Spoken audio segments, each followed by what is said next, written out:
Data i lloc de naixement, allò que vostè vol que se sàpiga. Família, formació, situació laboral, vicis, aficions... Va néixer el 29 de març del 62, com tothom. Allò que vull que se sàpiga de mi és el que posen en llibres i el que dic a la gent quan m'ho demana. La meva situació laboral és simple. Som professor d'anglès a l'Institut d'FP de Manacor i tenc accions a una acadèmia en el mateix poble. Més que res perquè no em passa el mateix que fer l'aia. La meva família es compon de pares, germans, dona i un fill innocent. La meva formació és l'habitual, una carrera universitària poc productiva i nocions sobre el que s'ha de dir a la gent quan te la trobes per xerrar. D'aficions no en tens, vicis alguns, però no es compta de ningú. Què és el que li agrada que diguin quan parlen de vostè i allò que li desagrada? Quan parlassin de mi, m'agradaria que diguessin que som galà, simpàtics, intel·ligent, culte, divertit, enginyós, viril, modern, obert, europeu, educat, efectiu, agut, cavallerós, elegant, franc, discret, fi, delicat, ferm, segur, faner, trempat, fidel, optimista, generós, amable i digne. I no m'agradaria que diguéssim el contrari. Quina mena de relació manté amb el seu poble o ciutat? Bon, jo visc a Manacor, a la branca de Porto Cristo, per sort. És una ciutat d'un estil inimitable i de mal definir. I el que em reporta no és més que el que ocorre en tothom amb el seu poble. Que com que és d'allà, el coneix. Però el gust de passejar per carrers coneguts pot mudar-se amb la necessitat d'un canvi d'aires, sense per això haver-se de plantejar cap relació amb odi, ni cap sentiment nacional, ni cap depressió, ni res de res. Em sembla que el que passa és que ens agrada molt transcendentalitzar coses que són poc transcendents. Quines condicions necessita per escriure i quant temps li dedica? Les condicions que necessito per escriure són també molt precàries. He de menester temps, tranquil·litat i silenci. Estar descansat i no tenir problemes insalvables que em distreguin. I de dir que això sí que és una pena, poc temps. Tot el que em deixen les obligacions familiars i laborals i les necessitats de diversió que m'he imposat ben conscientment. Bé, ja per acabar, resumeixi un poc la seva història literària. Resumeix la meva història literària. Parfait Amour, del 1986, la tradició de la novel·la de Canut. Un hivern dur, del 1988. I El rei de la casa, també de 1988. A part d'alguns articles. I ben mirat, això és un currículum complet.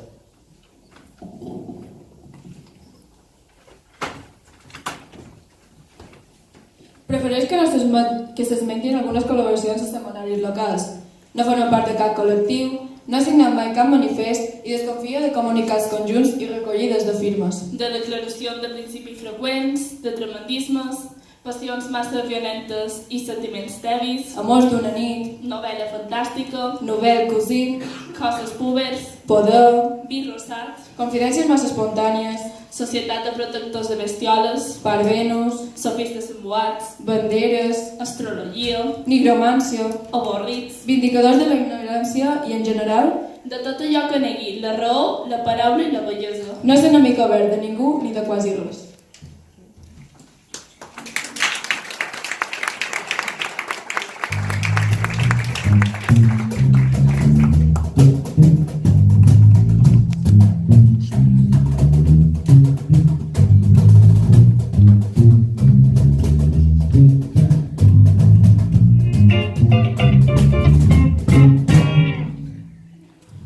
Aquestes són les coses que ens agradaria trobar habitualment. Una fam fatal, un bitllet de 10.000 perdut, un restaurant bo i barat, un quadre de Van Gogh a les golfes, algunes emissores de ràdio d'aquestes que no desapareixen quan el programa està més interessant, un torero raonable, un president de govern que sapies idiomes, un professor particular que ens ensenyàs una mica de tot, un guàrdia comprensiu, un aparcament, un cine on ningú no mengés pipes, una lampista, un sastre humil, un escriptor feiner, un gos sense necessitats fisiològiques, un gimnàs sense culturistes, un director de cine que no ens contàs quina era la màgia de les velles sales de restrena de la seva infantesa, un diccionari lleuger, una enciclopèdia on sortíssim nosaltres, un imprès bo d'omplir, un cantant que no demanés subvencions, un director general que ens donés de moltes, una cadena de televisió que no parlés del 5è centenari, un majordom que es digués Hudson, una dotzena de grupis, un amic obsessionat en arreglar-nos els endolls i en tapissar-nos els mobles, un endoll, un director de banc amnèsic, un cotxe que no s'espanyés mai, un vostè fruturós, un pícnic davall d'un arbre amb una d'aquestes canastres, dels plats incorporats i una senyoreta de rialla romàntica.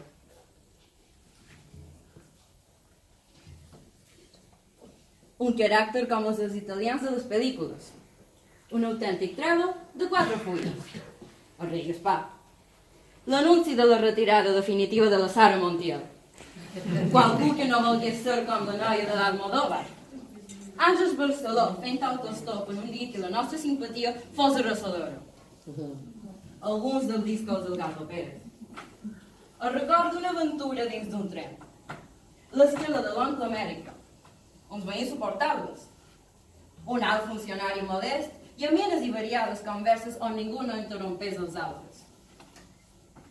Trobar tot això seria la manera de passar un estiu relativament amable i mantenir l'esperança d'un hivern còmode. Però, si no ens podem atensar a la realització de cap d'aquestes modestes pretensions, com volen els que comanden, que confiem en les campanyes destinades, que ens creiem que vivim el millor dels mons possibles?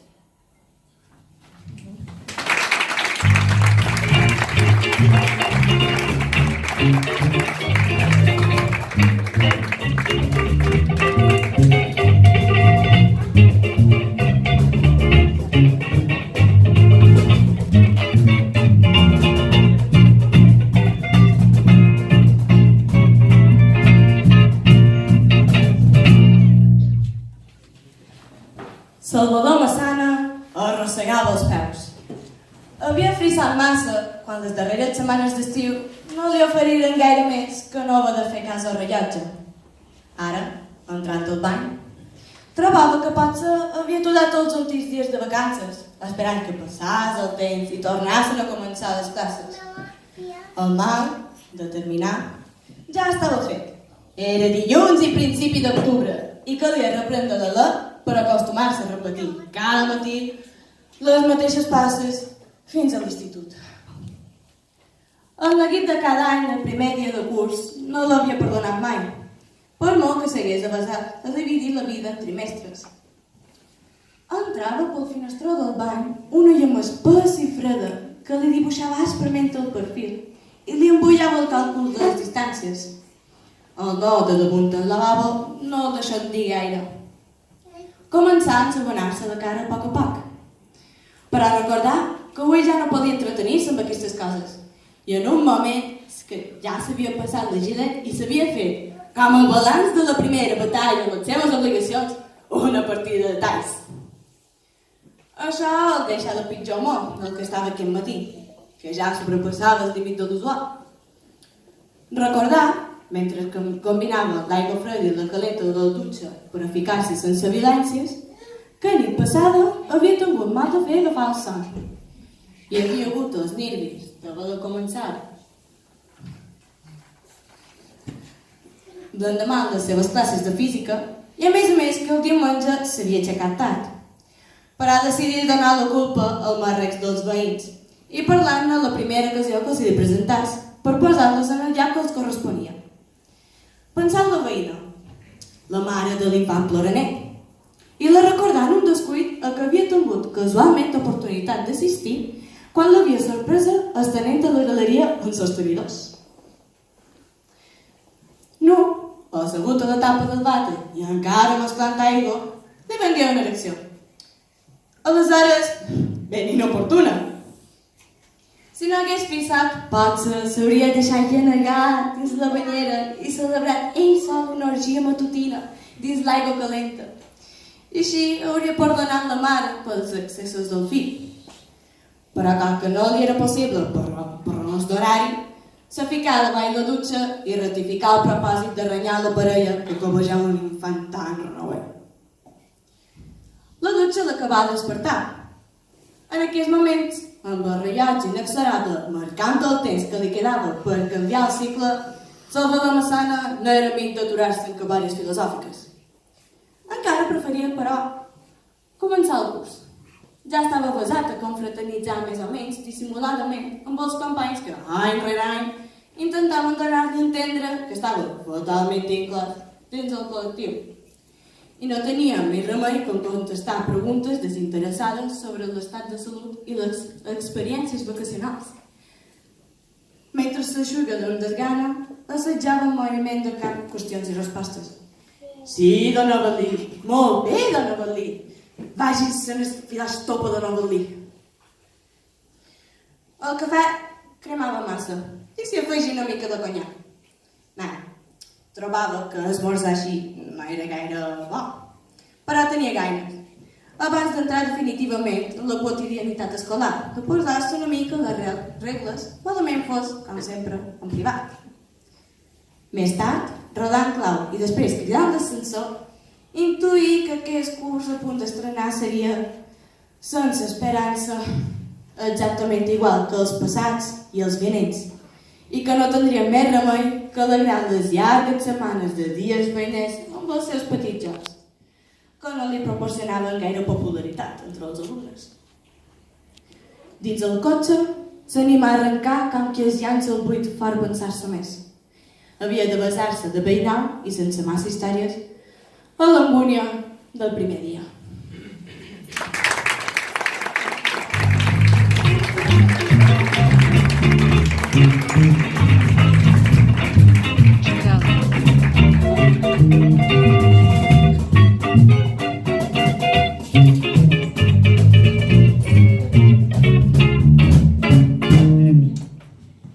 Amadeu Valls no coneixia Catalina Bibiloni, ni Francesc Serra, ni, molt menys, cap alt càrrec de govern balear. Però a les estrenes de les obres dels caps i grans, el grup de teatre local, poetes i músics de poca volada, se li acostaven a fer roblada. També coneixia els corresponsals dels pobles de la premsa provincials i alguns regidors de l'Ajuntament. Amb aquella gent va s'hi sentia còmode. Potser després de la inauguració anirien tots a sopar i Valls atenyaria qualcom semblant una mica de vida social. Va arribar a la Torre de les Puntes i s'aturà davant del portal. Va mirar a la dreta i a l'esquerra. Per si algú el veia, i es va treure l'abric. Se'l col·locat damunt les espatlles i s'estufà els cabells. Es va abocar. S'arreglà els falders de la camisa que sempre acabaven fora dels pantalons i s'estiraven mitjons. Sempre se li arregaçaven de dins les sabates i li deixaven el garrotx al descobert en caminament de 200 metres. Amadeu odiava. Per això, tot una es posava a suar. Abans d'entrar a qualsevol joc, havia de reposar uns minuts i s'aixugava acuradament el suor. Sempre duia un moca de la butxaca d'ençà que als 16 anys havia criat un refredar crònic. Quan es treia hàbilment la pols de les sabates amb ancestral procediment de passar-se, l'empenyia a la dreta de la part posterior del cabal esquerre i viceversa. Jaume Ferrer va sorgir de la fosca. Que no t'atreveixes a pujar a baix! Amadeu va sobresaltar-se. Jaume Ferrer havia assistit a les seves preparacions i això era una cosa que, quan li passava, es posava molt netigós. S'imaginava ràpidament que la veu s'estendria, que al cap de menys d'una hora, tot el poble, coneguts i desconeguts, petits i grans, homes i dones, l'assenyalarien amb el dit i inundarien la secció de cartes del director del cent setmanari de Befa i Escenari. Ens donen lliçons de moralitat a les revistes, però fa 2 mesos que no es canvia el mocador. Valls va posar-se vermell disciplinadament i va rompre el suor de vell nou. Ferrer el mirava estupefacte, trontollant dissimuladament amb ulls vidriosos. Va repetir la pregunta amb lentitud. Suposava que Valls no l'havia entès. Estava besat que, quan bevia un poc, la gent no l'entengués. Que no et decideixes a pujar, Valls. A Valls li agradava que li diguessin Valls. El feia sentir important. Va tornar al fogó el tapisser anomenant-lo pel llinatge, per fer-se el simpàtic i escatí de si s'havia donat de les seves opcions de toilet. Ferrer? Què fas aquí, a les fosques? Que què hi fas aquí, a les fosques? No et decideixes a pujar. Jo? Valls va tranquil·litzar-se. Jaume Ferrer havia interpretat la seva posada en escena com un acte de protesta contra l'art de Catalina Bibiloni. Veuràs. He vengut a sabotejar l'exposició. Bona idea. I com ho faràs? Com ho faràs? I no, mira, jo... Ai, espera. Anem aquí al costat a fer-nos un conyac. Bé, Un suc de pinya! Amadeu no sabia què havia de contestar. Havia dit allò del sabotatge per fer a Jaume content, però no havia calculat que s'hauria d'allargar les explicacions. El tapisser feia cara de conspirador del temps de Canalejas. Amadeu va acotar el cap i li digué, enigmàtic, a cau d'orella. ja ho veuràs. No facis pena. Tu ja m'entens. I es posà en marxa amb decisió. Jaume Ferrer va contemplar-lo pujar l'escala exterior de ferro i va intuir que havia estat el primer que havia tingut accés a un pla autèntic revolucionari. Se n'anà al bar de la cantonada a demanar un altre conyac.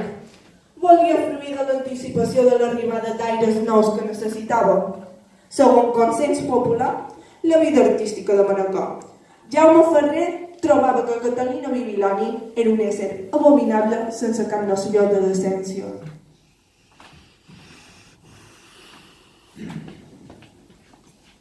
Tomeu i Carmen seien als esclons de l'església de Sant Pau, davant la torre. Descansaven en silenci, a les fosques, i havien observat amb sorpresa les anades i vengudes de Jaume Ferrer, l'arribada d'Amadeu Valls, el seu ritual estrambàtic i la conversa. Tomeu i Carmen no coneixien cap dels dos carcamals que havien protagonitzat aquella escena incomprensible i van reformar, cadascun pel seu compte, la intenció de no ser mai còmics. Van acabar-se la cervesa de litre i Carmen va estavellar l'ampolla contra la paret venerable de la torre. Esperaren pacientment que algú s'espantàs, però no va passar res.